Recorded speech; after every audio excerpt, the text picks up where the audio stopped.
बच्चों देखिए, 2 संभावनाएँ हैं एसएससी जीडी 2027 में। एक तो ये कि एसएससी जीडी में टाइमिंग की कोई परिवर्तन ही ना हो, कि 1 घंटे में पेपर हो और किसी का भी सेक्शनल टाइमिंग ना हो, अर्थात मैथ, रीजनिंग, जीके, हिंदी जैसे पहले होते रहे हैं वैसे ही आप किसी को भी कितना टाइम दो, चलते रहने दीजिए।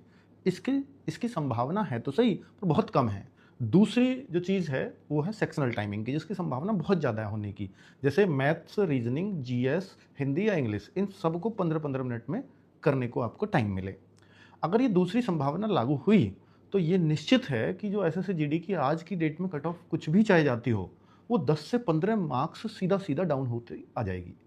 और आपका 6 से 7 क्वेश्चन, क्योंकि एक क्वेश्चन 2 मार्क्स का होता है, तो 7 क्वेश्चन आपके कम पे सिलेक्शन होना शुरू हो जाएगा। तो ये तो एक अच्छी बात है।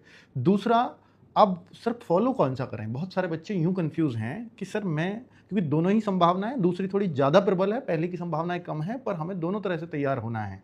तो फिर हम कैसे करें? तो हमें बच्चों क्या करना चाहिए? दोनों को साथ-साथ लेकर के चलना चाहिए। अभी हमने भी एक परिवर्तन करना शुरू किया है कि एक संडे हम आपको एसएससी जीडी का जो मॉक टेस्ट देंगे, वो पूरे टाइमिंग का जैसे पहले होता रहा है, यानी 1 घंटे में आपको पूरे 80 प्रश्न करने हैं, चाहे जिसको जितना भी समय दीजिए, यानी सेक्शनल की कोई टाइमिंग नहीं है। और अगले हफ्ते हम सेक्शनल टाइमिंग का मॉक टेस्ट देंगे।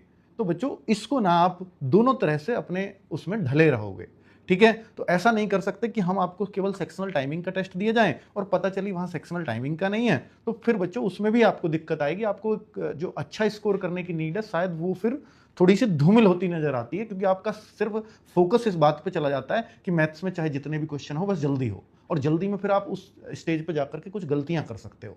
तो ऐसी भी आदत हमें नहीं डालनी है, इसलिए हम दोनों को लेकर के चलेंगे। आपका नोटिफ़िकेशन अक्टूबर में आ जाएगा और अक्टूबर के बाद हमें एक चीज़ की क्लैरिटी मिल जाएगी सेक्शनल टाइमिंग में होगा या नहीं।